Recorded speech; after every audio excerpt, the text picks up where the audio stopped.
नमस्कार दोस्तों। वैसे जिस संस्था का मैं ज़िक्र कर रहा हूँ ये दोनों देशों में है।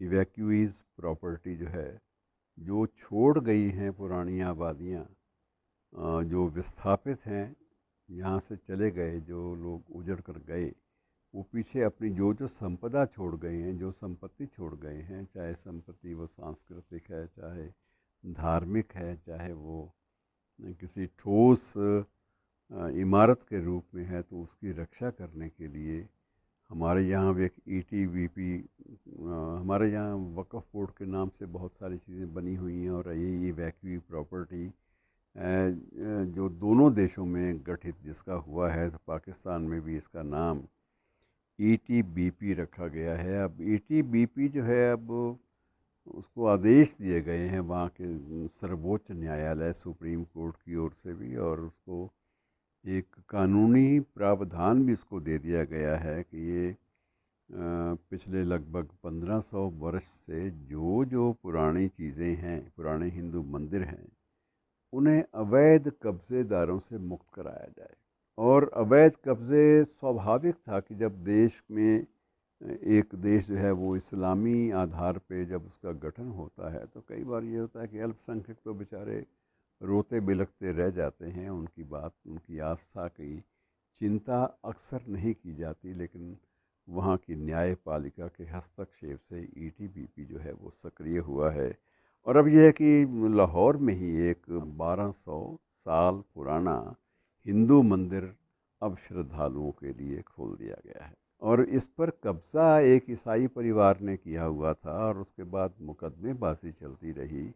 काफ़ी देर मुकदमा चला न्यायपालिका के समक्ष, और उसके बाद आखिर जो अल्पसंख्यक समुदाय थे, विशेष रूप से वहाँ के बचे खुचे हिंदू, वो ये मुकदमा जीतने में सफल रहे, और मंदिर को ईटीबीपी ने, इवैक्यूई प्रॉपर्टी के लिए जो बोर्ड वहाँ बना हुआ है, उन्होंने इसको कब्ज़े से मुक्त कराया। और उसके साथ ही सारी जो पुरानी संपत्तियां थी, धार्मिक मंदिर थे, कोई भी जगह थी ऐसी, पूजा गृह थे, तो उनकी पुनर्बहाली के लिए भी न्यायपालिका ने, वहाँ की न्यायपालिका ने आदेश जारी किए। और ये जो जिसका जिक्र मैं कर रहा हूँ, ये मंदिर मूल रूप से वाल्मीकि मंदिर था, और अनारकली बाज़ार में ये मंदिर स्थित था। अब उसके बाद जब न्यायपालिका ने दखल बीच में दिया, तो इस मंदिर को ईटीबीपी ने, वहाँ के बोर्ड ने अपने नाम कर लिया। स्वाभाविक रूप से आदेश तो मिला हुआ है। अब उस पर जो कब्ज़ा है, कुछ एक ईसाई धर्म प्रचारकों का अवैध कब्ज़ा, नाजायज़ कब्ज़ा, उसको खाली भी करवाना था। तो खाली करवाने के लिए उस मुकदमे को लड़ा गया ईटीबीपी की ओर से। ईटीबीपी ने वहाँ के हिंदू संगठनों, अल्पसंख्यक हिंदू संगठनों की पुरजोर मांग के मद्देनज़र, दृष्टिगत ये निर्णय लिया कि इसको खाली कराया जाएगा, और खाली अब हो गया है। अब वो पूजा अर्चना भी वहाँ विधि पूर्वक आरंभ हो गई है। और ईसाई परिवार का दावा था कि भाई इस परिवार के लोगों ने, ईसाइयों ने, तो अपना धर्म कब से हिंदू धर्म अपना लिया था, अपना धर्म त्याग दिया था। एक हिंदू होने के नाते ये प्रॉपर्टी जो है उन्हीं के पास ही रहने दी जाए। और इसको चुनौती दी ईटीबीपी ने कोर्ट में कि ये सिर्फ संपत्ति पर कब्ज़ा बनाए रखने के लिए इन लोगों ने अपना धर्म जो है बदला है।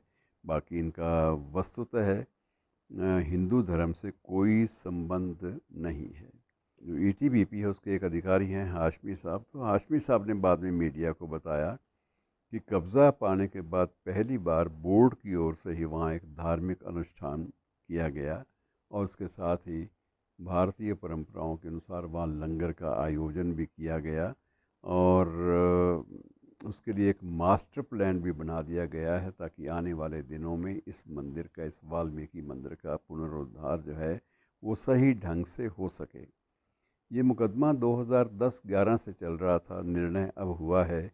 लेकिन उसके साथ ही एक परंपरा भी बन गई है कि अब भविष्य में जितने भी ऐसे मंदिर हैं, चाहे वो जैन मंदिर है, जैन स्थानक है, या बौद्ध धर्म का कोई विहार है, या किसी अन्य अल्पसंख्यक वर्ग से संबंधित किसी संगठन का, किसी संस्था का कोई भी केंद्र बिंदु है अर्चना का, पूजा का, तो उसकी रक्षा होगी। अब ये एक बात स्पष्ट हो गई है। और यही स्थिति कटास राज के बारे में भी थी। वहाँ की जो सुप्रीम कोर्ट है उसी ने हस्तक्षेप की और वहाँ के लिए 5 करोड़ का बजट कुछ वर्ष पहले एलोकेट आवंटित भी किया गया था। और वहाँ भी जीर्णोद्धार जो है वो ज़ोरों से जारी है।